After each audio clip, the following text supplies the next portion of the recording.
Okay guys, I'll be the first to say it. I don't like battle passes. Thank you, I know, thank you so much, thank you, I know. At least not how they're currently implemented across most modern video games. This really should come at no shock if you've watched some of the other videos on my channel. Who could have ever guessed the guy whose favorite franchise had its glory years more than a decade ago doesn't like modern video game monetization schemes? Ever since a certain game came out and made billions, it seems that every single modern AAA multiplayer game has implemented their own interpretation of battle passes. But the more brazen some of these games get with how obviously a money grab these things are, the more stupid battle passes as a whole seem to me. Before we get too deep, I need to explain two things. First, this video is sponsored by ExpressVPN, but more on that later. Secondly, what even is a battle pass? The whole idea behind it is that it's meant to be a wholesale replacement for loot boxes and subscriptions by essentially taking elements of both and combining them into one. Most battle passes feature a free option that allows you to unlock things across a tiered system linearly. You see everything laid out in front of you, and as you play the game, you know exactly what you'll unlock at each level. Loot boxes, of course, would leave these items to random chance. The subscription model comes in through most games offering a premium battle pass on top of the free one. The difference here being that the premium battle pass offers more unlocks per tier, and the unlocks are better. When it's explained like that, there's really not much wrong with the battle pass at all. We saw what happened when a company got way too far gone with loot boxes, and if every game under the sun created a subscription fee to play their multiplayer, it would be hell budgeting the games you wanted to play for the month, especially if you and your friends hop around games a lot.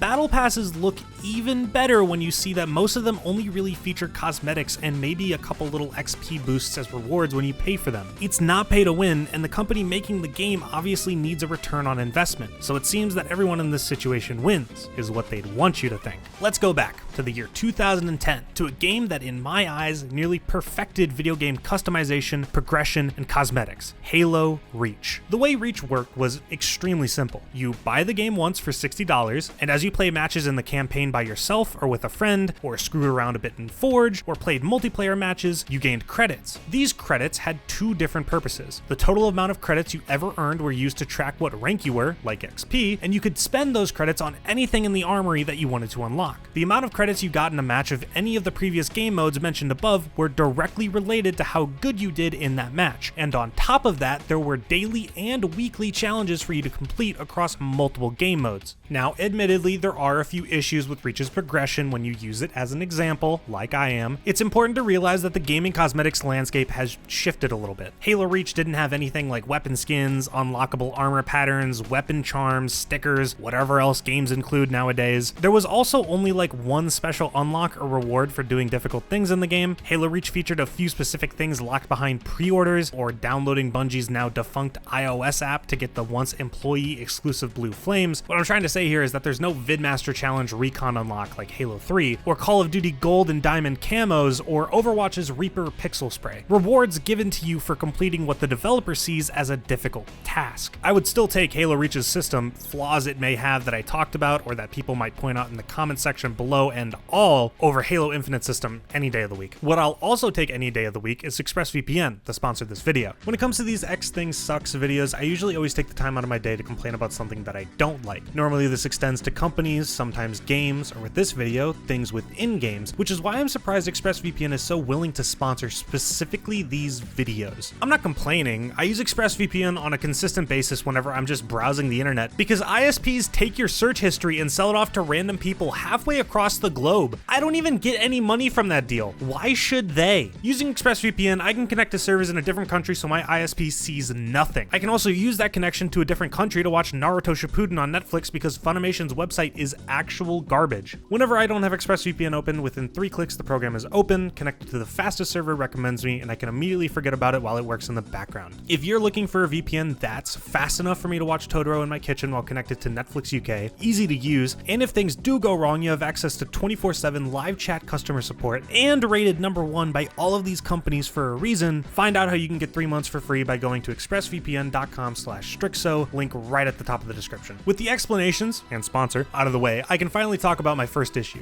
Battle passes ruin customization. Because premium battle passes can't include exclusive unlocks that destroy the balance of the game without being considered pay to win, the only thing they can really offer is cosmetics. But that just means all of the free cosmetics you would provide would get neutered. Why should a company company spend time and resources on free skins when they can put all of their effort into the skins that people need to actually pay to unlock? It's a no-brainer business decision that all of the free stuff unlockable in games with battle passes usually blow. On top of this, usually the cosmetics found within a battle pass aren't even really that good anyway. Because why would you offer a bunch of really good skins in a $10 battle pass and provide some form of value, God forbid, when you could sell those really good, highly detailed skins individually for the price of the battle pass itself, sometimes even more. And what's worse is because of the inherent linear setup of battle passes, where you need to level up each tier to progress throughout them, even if you do pay, most of your early tier unlocks are shit you're never going to use. Halo Infinite is a great example here because of the awful way the progression is set up. Each tier of a battle pass is essentially a chore that I could not be bothered dealing with,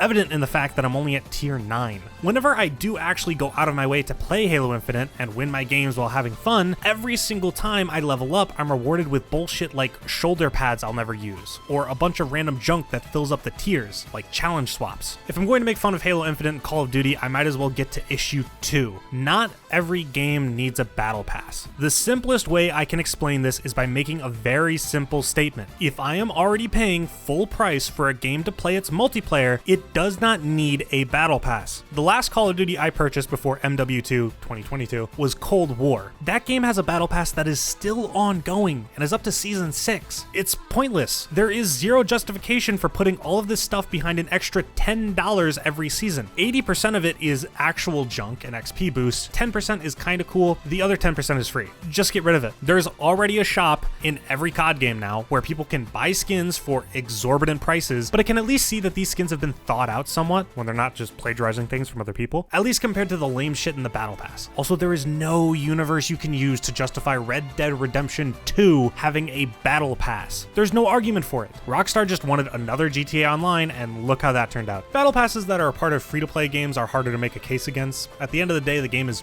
free to play. Charging $10 to get some cosmetics that don't affect the gameplay don't really matter and make sense. I just think it becomes an issue when the franchise has already set a standard of progression and customization with previous releases. Halo set a standard for the franchise in 2010, and even all the way back in 2007 when it comes to customization and progression. So when Infinite released, it was really easy to point to the reasons those things were neutered. Overwatch 2 came out as free to play with a battle pass recently, and the removal of the loot boxes only take away options players had for earning skins for free by playing the game, and thus encourage people to spend more money on skins that aren't worth it. Overwatch's system worked perfectly fine before. You played the game, got a free loot box every time you leveled up, and had a chance at either getting rare skins for a character or currency that you could spend on skins for characters. The point here is that these games are only made worse with battle passes in them. There's a better solution that would make these games better and more fun to play, it just might not be as profitable. Issue 3, fear of missing out is stupid. A common feature among battle passes is seasons. What this means is that the battle pass is meant to last for about 3 to 4 months, and then a new battle pass is released with another set of tiers and brand new items that cost another $10. The issue is that most games then make the previous battle pass completely inaccessible. So whenever a battle pass includes something like a really cool skin at tier 90, you need to make sure to play the game and level up your battle pass that you paid for in time, or else you'll lose your chance to get that item. Issue 4. This one's more of a rant about something I always see with items you can get in battle passes. What's the point of the rarity system? With a game like CSGO or the original Overwatch, because loot boxes are basically gambling, a rarity system makes sense. A legendary skin or a knife is hard to get because you need to be really lucky to get it.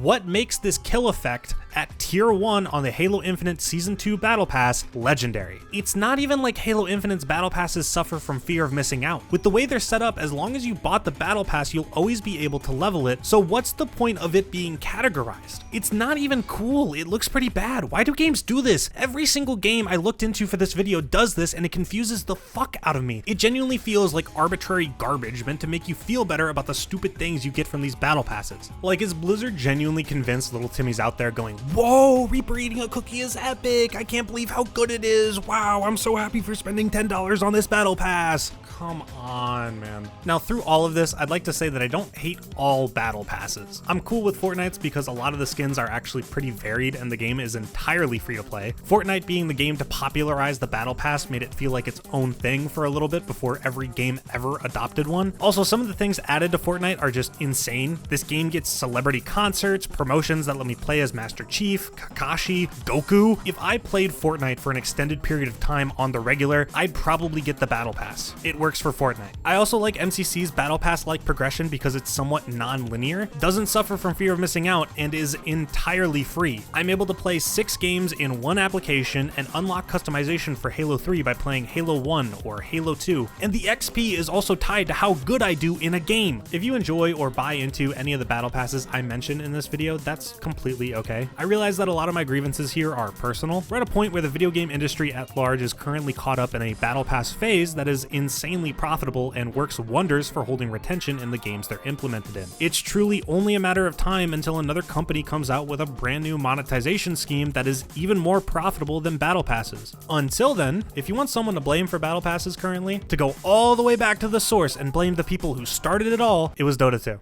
Thanks, Gaben. If you enjoyed this video, consider subscribing or click on another video to watch more things that suck. Hi, Stryxo viewers. Hi, Stryxo viewers.